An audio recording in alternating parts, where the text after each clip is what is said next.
सालों का मुर्दा, मरे सालों का। आज हम यहाँ फुटपाथ में बैठे हैं, जिनके 7 दुकानें हो, 6 कमरे हैं, और आज हम ये फुटपाथ मोदी के चक्कर में हम फुटपाथ में बैठे। हमने बोला भी था कि हमें कुछ नोटिस दे दीजिए आप, तो उन्होंने कहा नोटिस का प्रावधान नहीं होता क्या कैसे। यहाँ पानी आ रहा, मजबूरी है, बच्चे पालने हैं, ऐसे बैठे रोड पे। क्या 3 मंजिला दुकान थी, फर्स्ट क्लास दुकान थी, शोरूम टाइप की थी, और ये फड़ लगा के पानी में सो रहे हैं। अंदर पूरा माल पानी, नीचे मिट्टी पानी, पीछे देखो क्या हाल है। ये मुसीबत है हमारे ऊपर। पूर्वजों का मकान, और आज हम जो है मोदी के चक्कर में शरणार्थी बने हुए हैं। हमको यहाँ भूस्वामी से भूमिहीन किया जा रहा है, तो ये सरकार की बहुत बड़ी सोची रणनीति है। नमस्कार, बारामासा में आप लोगों का एक बार फिर से स्वागत है।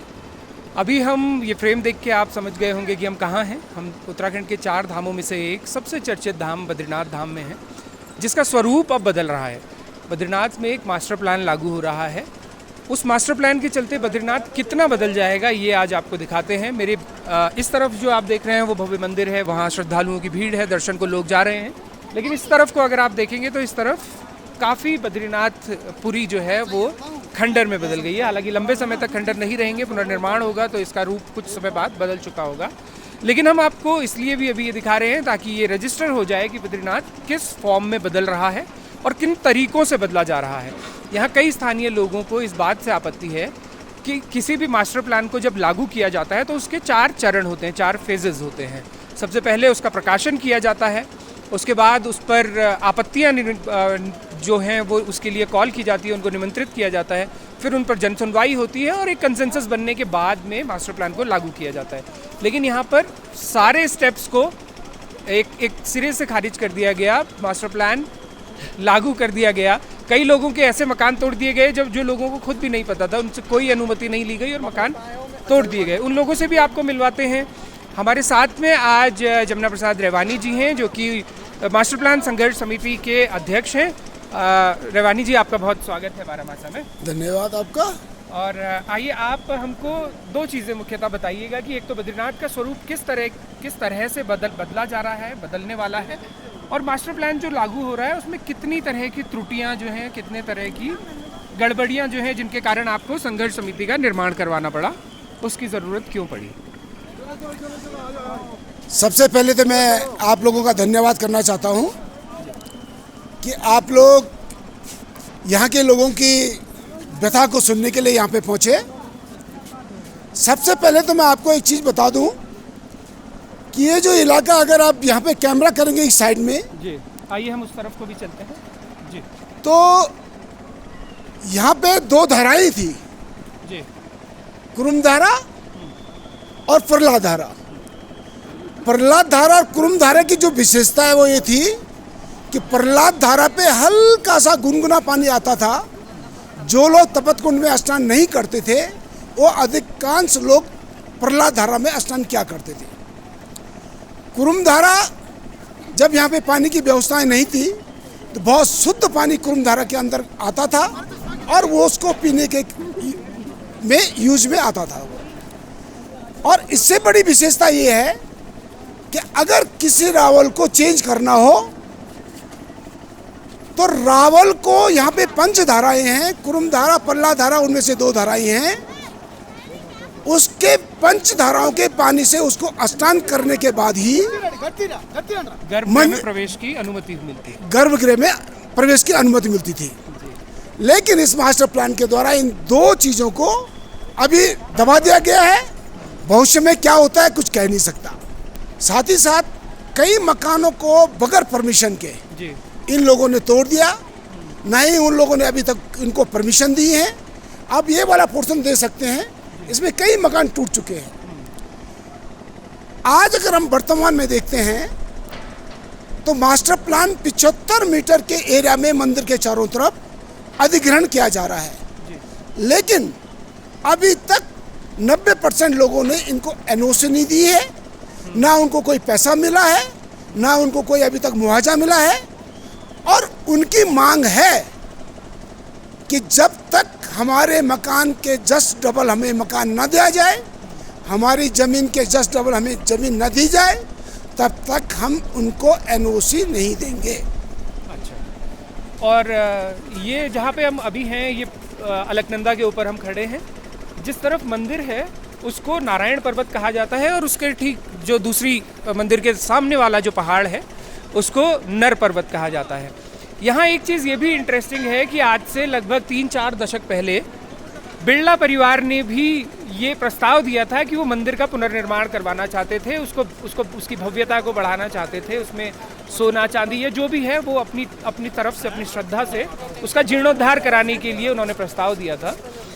तो तब भी ये बात हुई कि किस हद तक मंदिर में, पौराणिक मंदिर में किस हद तक बदलाव किए जाने चाहिए। तो तत्कालीन सरकार ने एक कमेटी का गठन किया था जिसे एनडी तिवारी जिसके अध्यक्ष थे, और उस कमेटी ने भी ये अपने लगभग आज से 40-50 साल पहले उन्होंने अपनी कमेटी ने ये रिकमेंडेशन दी थी कि इस तरफ नारायण पर्वत की तरफ छेड़छाड़ बिल्कुल न की जाए, और उसके पीछे के जियोलॉजिकल रीजंस भी बताए थे।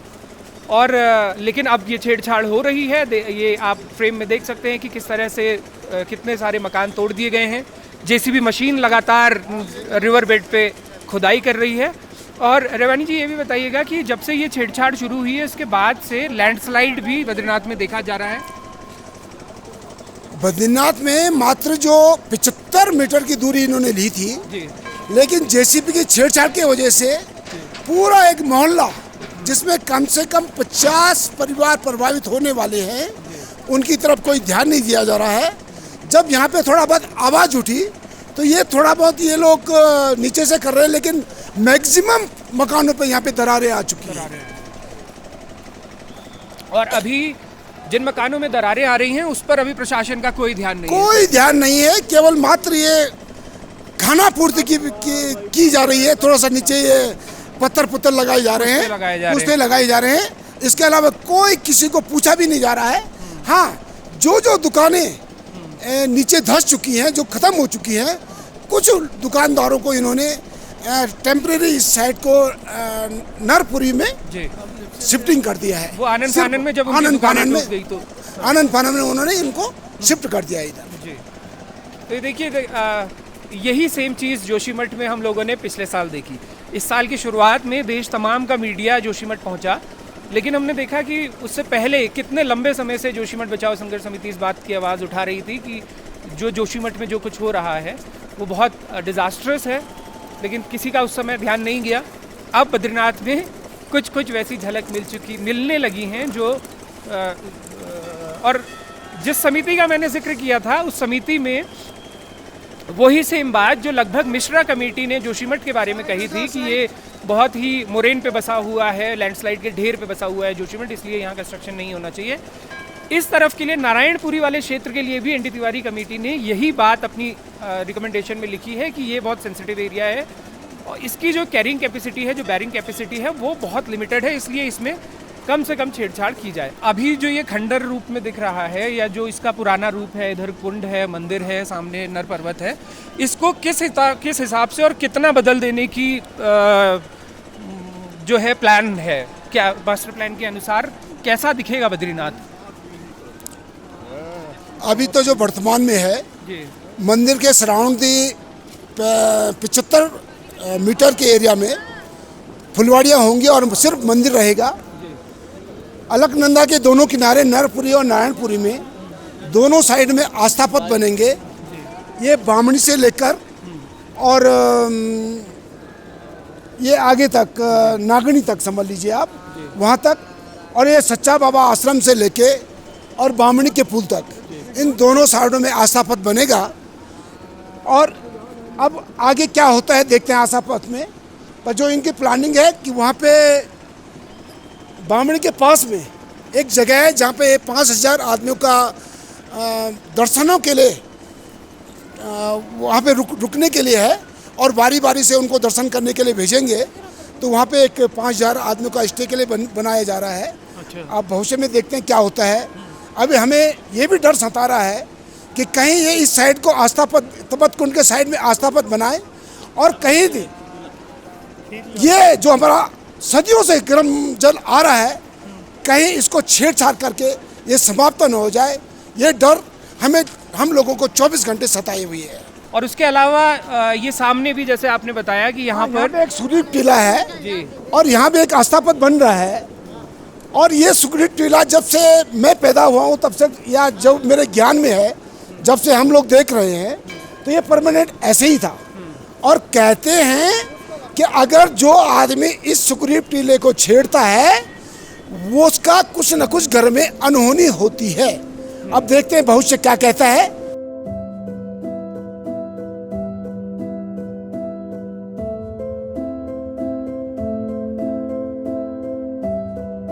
तो देखिए ये बिल्कुल हम मंदिर के प्रांगण में हैं और ये एक टेम्परेरी शेड जो आपको दिख रहा है, ये अभी अपनी आजीविका चलाने के लिए इन्होंने बनाया है, क्योंकि इनकी पुश्तैनी तौर से यहाँ पर जो दुकान थी वो तोड़ दी गई और बिना इनके नॉलेज के, जब कपाट बंद थे बद्रीनाथ जी के, उस समय तोड़ दी गई। क्या शुभ नाम है आपका?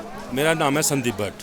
अच्छा भट्ट जी, ये बताइएगा कि आपको प्रशासन की ओर से कोई नोटिस आया, कुछ बताया गया, या आपको कब पता चला कि आपके पूर्वजों के समय से जो दुकान थी वो उसका अस्तित्व ही अब खत्म हो गया?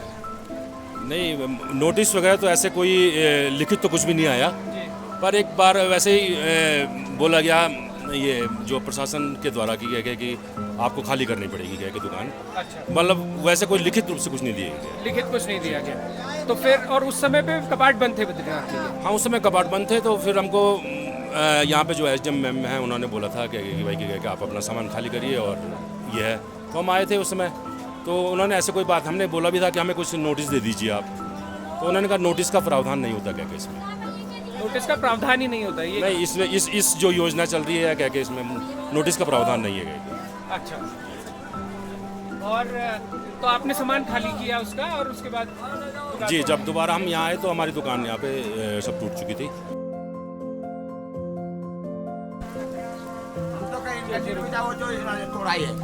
क्या नाम हुआ आपका? मेरा नाम है राम प्रसाद डिमरी। राम प्रसाद डिमरी। हाँ।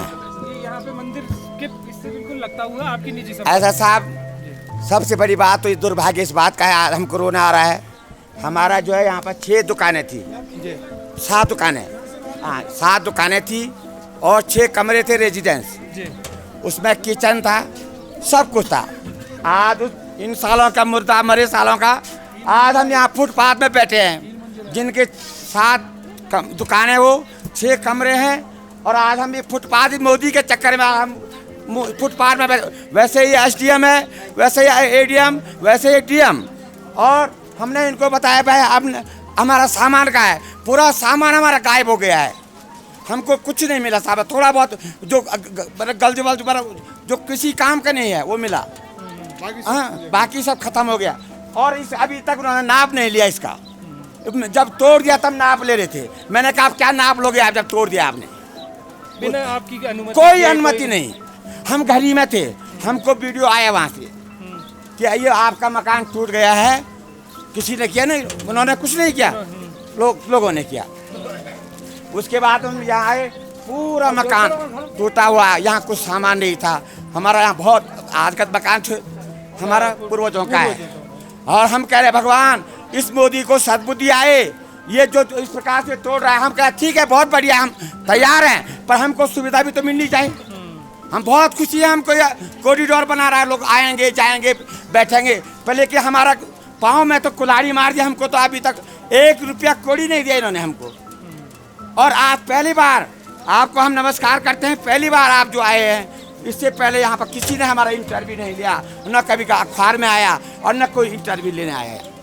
ऐसा मोदी की चाल है। मोदी कहेंगे हम, जब प्रशासन कुछ सुन ही नहीं रहा है हमारा, तो क्या यही मतलब मोदी ने पनाह दे रखा है, बीजेपी ने पनाह दे रखा है कि इनको तोड़ो भगाओ।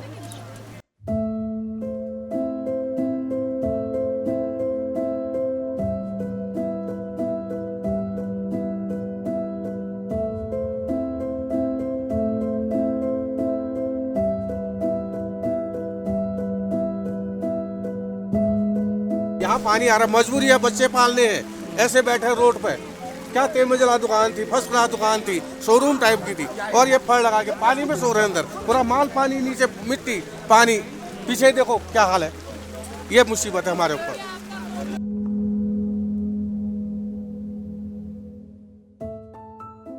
पूर्वजों का मकान, और आज हम जो है मोदी के चक्कर में शरणार्थी बने हुए हैं।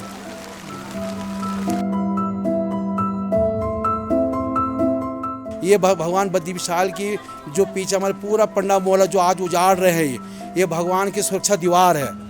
आज से नहीं, सतयुग से 2 बार ग्लेशियर आ चुका है, दोनों बार मंदिर टूट चुका है। अगर आज तक ये दुकान, ये हमारे क्या नाम, हमारे पंडों के मकान नहीं होते तो आज तो मंदिर कभी हो जाते नहीं। तो हमारे पंडे लोग बहुत अच्छी तरह से अच्छी परिवार से देखते हैं। जो हम लोग इतने नज़दीक हैं, हमको सबको दूर भगाया जा रहा है। हमको क्या नाम, हमको यहाँ भूस्वामी से भूमिहीन किया जा रहा है। तो ये सरकार की बहुत बड़ी सोची रणनीति है।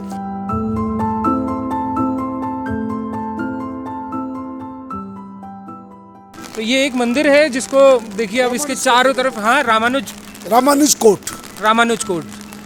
और इसके चारों तरफ तो तोड़ दिया गया है। मंदिर का जो टॉप है, मंदिर जो है वो बचा है। लेकिन ये बड़ा अजीब सा है कि देखिए जो लोग सबसे सीधे तौर से प्रभावित हो रहे हैं, मास्टर प्लान में जो लोग सीधे आ रहे हैं, आपने उनकी बातें सुनी कि उनको इस बात की कोई जानकारी नहीं है कि उनका भविष्य क्या होने वाला है। उनको ये जानकारी नहीं है कि उन्हें आवंटन हो रहा है, नहीं हो रहा है। और ऐसा नहीं है कि कोई अतिक्रमणकारी हो, ये सब वो लोग हैं जो सदियों से, पीढ़ियों से यहाँ रहते हैं, बाकायदा हक हकूकदारी हैं, भूमिधर हैं, रजिस्टर्ड, इन लोगों के नाम पर रजिस्ट्री है, इनकी अपनी ज़मीनें हैं।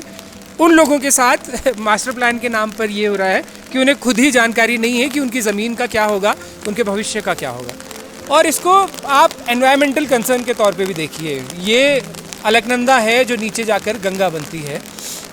यहाँ पे देखिए जितना भी ये कंस्ट्रक्शन वर्क आप पीछे देख रहे होंगे, जो जेसीबी मशीन्स चल रही हैं, आप देखिए ना तो कोई डंपिंग प्लॉट है और ना ही डंप करने के लिए, उस मलबे को हटाने के लिए कोई और व्यवस्था की गई है। सीधे तौर से वो सारा का सारा मलबा नीचे नदी में डाल दिया जा रहा है, नदी में विसर्जित किया जा रहा है। उसके कितने नुकसान होते हैं ये कई बार हमने आपको अपने एक्सपर्ट्स, जो जियोलॉजिकल एक्सपर्ट्स हैं, डॉक्टर सतीश ने कई बार बताया कि इससे डेंसिटी किस तरह से बढ़ती है, नदी की मारक क्षमता किस तरह से बढ़ती है। और फिर जो हम देखते हैं कि उसकी जो डैमेज करने की, एक बाढ़ के दौरान या किसी भी आपदा के दौरान, क्लाउड बर्स्ट के दौरान, नदियों की जो मारक क्षमता होती है वो कितनी ज़्यादा बढ़ जाती है, कितने उसके नुकसान होते हैं। और उसके अलावा वो देखिए सामने रोहित, एक बार उधर पैन करना, वो नदी रिवर बेड पे ही वो जेसीबी मशीन्स चलाई जा रही हैं।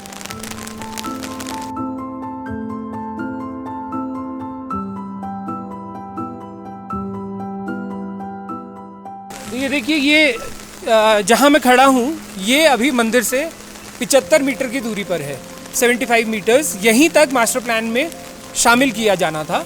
इतना ही मास्टर प्लान यही कहता है कि मंदिर के इर्द गिर्द के 75 एरिया का जो दायरा है उस पर कॉरिडोर बनाया जाए। लेकिन मास्टर प्लान बनाने वालों ने भी ये नहीं सोचा होगा कि इसके, देखिए ये तो इसके तुरंत दिखने वाले नुकसान हैं जिनको प्रत्यक्ष तौर पर आप अभी रजिस्टर कर सकते हैं, देख सकते हैं कि ये जो इसके मेरे पीछे फ्रेम में जो आपको जगह दिख रही होगी वो सारा का सारा बह के लैंडस्लाइड होके नीचे जा चुका है।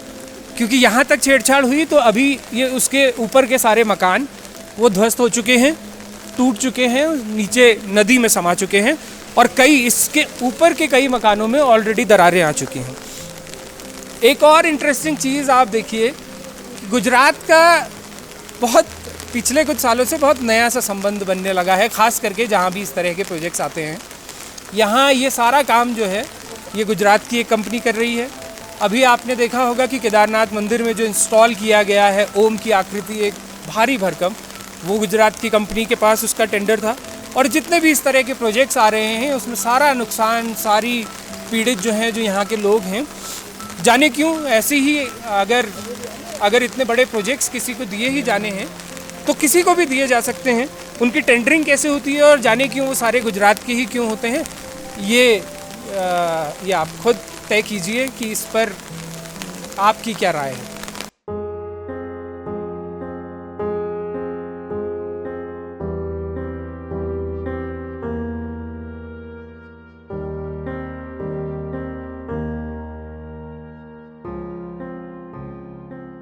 तो कैसे बदल रहा है बद्रीनाथ, कैसा होगा उसका नया स्वरूप, अभी किस परिस्थिति में है, ये हमने आपको तस्वीर दिखाने की कोशिश की। ग्राउंड पर, धरातल पर जो है जैसी है, जिन लोगों से हमने आपकी बात कराई वो पीढ़ियों से यहाँ रहते आए हैं, यहाँ के हक हकूकदारी हैं। इस तरह के बदलाव जब भी किए जाएं, और विशेष तौर से जो हमारे इतने पुराने पौराणिक मंदिर हैं, 7वीं 8वीं सदी से जब शंकराचार्य यहाँ आए थे, उन्होंने मंदिर की स्थापना की, तब से ये परंपराएं चली आ रही हैं। उन परंपराओं से किस हद तक छेड़छाड़ होनी चाहिए, और यदि होनी है सौंदर्यीकरण के नाम पर, मास्टर प्लान के नाम पर, कॉरिडोर बनाने के नाम पर, तथाकथित भव्यता जिसे कहते हैं वो भव्यता लाने के नाम पर अगर छेड़छाड़ होनी भी है, तो क्या वो ऐसे ही होनी चाहिए जैसे हो रही है? स्थानीय लोगों को जिसमें शामिल नहीं किया गया, क्या थी वो परिस्थितियाँ, वो हमने आपको दिखाया। बहुत सालों से यहाँ स्थानीय लोग इस मंदिर को संजोते आए हैं, बचाते आए हैं हर तरह से। जैसा कि आपको स्थानीय लोगों ने भी बताया कि मंदिर के ठीक पीछे जो मकान, जो बस्ती आप देख रहे हैं, वो सामने नारायण पर्वत है। वो नारायण पर्वत के बारे में अपने आप कहा जाता है कि बड़ा ही सेंसिटिव एरिया रहा है, जियोलॉजिकल दृष्टि से बहुत संवेदनशील है, इसलिए उस पर इस तरह की छेड़छाड़ करना के परिणाम क्या होंगे, ये इसके संकेत जोशीमठ में जो कुछ हुआ उससे भी उसका आकलन किया जा सकता है। अब ये बदलाव ठीक हैं या नहीं हैं, और जिन तरीक़ों से हो रहे हैं वो तरीके कैसे हैं, ये आप अपने विवेक से तय कीजिएगा। ग्राउंड की जो परिस्थिति है, जो रियलिटी है, वो हमने आपको दिखाने की कोशिश की। ये कार्यक्रम आपको कैसा लगा हमें बताइएगा कमेंट करके ज़रूर, और देखते रहिएगा बारामासी।